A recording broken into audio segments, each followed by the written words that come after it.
आम आदमी का तमगा लगाकर सियासत में उतरने वाली पार्टी अब आम नहीं रह गई है। बड़े बड़े नेताओं पर बड़े बड़े आरोप लगे हैं। टॉप के सभी नेता जेल जा चुके हैं। हालांकि जमानत पर सभी बाहर भी हैं, लेकिन कब तक कहा नहीं जा सकता।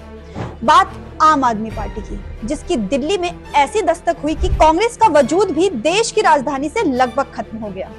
देश ही नहीं बल्कि दुनिया की सबसे बड़ी पार्टी बीजेपी भी धुआं धुआं हो गई। और ये सब किया सिर्फ एक शख्स ने, नाम अरविंद केजरीवाल।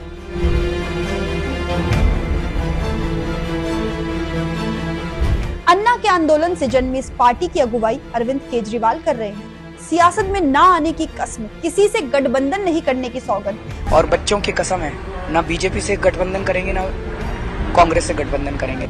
और आम आदमी की तरह रहने का वचन। कुछ इस तरह से अरविंद केजरीवाल ने सियासत की शुरुआत की। 2013 में हुए विधानसभा चुनाव में पहली बार आम आदमी पार्टी चुनावी मैदान में उतरी। पहले चुनाव में आम आदमी पार्टी ने 70 में से 28 सीटें जीतकर इतिहास रच दिया। 31 सीटें जीतकर बीजेपी सबसे बड़ी पार्टी बनी। कांग्रेस को 8 सीटें मिली। किसी भी पार्टी को बहुमत नहीं मिला था।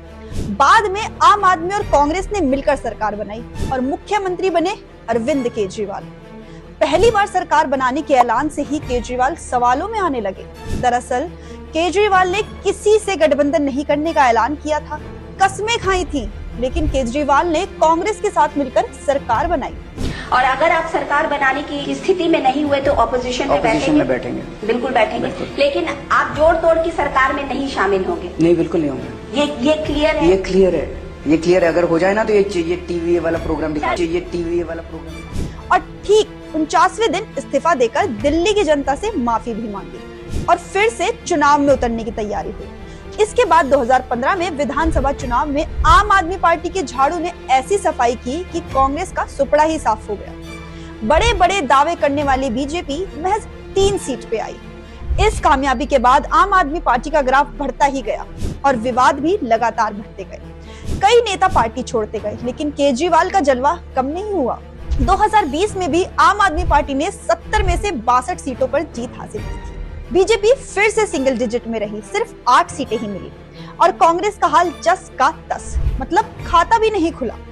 लगातार तीसरी बार केजरीवाल सरकार बनी और यहाँ से ऐसा लगने लगा कि भले ही देश में मोदी का मैजिक हो, लेकिन दिल्ली में केजरीवाल के आगे कोई नहीं। अब फिर से चुनाव होने वाले हैं, लेकिन इस बार केजरीवाल जीत का चौका मार पाएंगे या नहीं, ये कहा नहीं जा सकता। क्या केजरीवाल का जलवा बरकरार रहेगा, कहा नहीं जा सकता, क्योंकि पिछले 5 सालों में आम आदमी पार्टी पर इतने आरोप लगे हैं, आज तक बड़े बड़े नेताओं को सफाई देनी पड़ रही है। कट्टर ईमानदार की छवि पेश करने वाले केजरीवाल, मनीष सिसोदिया जो मुख्यमंत्री उप मुख्यमंत्री होते हुए जेल गए, संजय सिंह जैसे कद्दावर सांसद भी सलाखों के पीछे पहुंचे। हालांकि अब सब बाहर है, चुनाव की तैयारियां चल रही हैं, लेकिन आम आदमी पार्टी पर तमाम आरोपों के बीच 2 बड़े आरोप लगे। दोनों ही आरोपों में केजरीवाल का नाम आया। दरअसल शराब घोटाले में केजरीवाल, सिसोदिया, संजय सिंह जेल गए तो केजरीवाल के सीएम आवास को शीश महल का नाम दिया गया। अब आम आदमी की रट लगाने वाले केजरीवाल पर कई सवाल हैं। इन सवालों का जवाब केजरीवाल दिल्ली चुनावों में देने की भरपूर कोशिश करेंगे।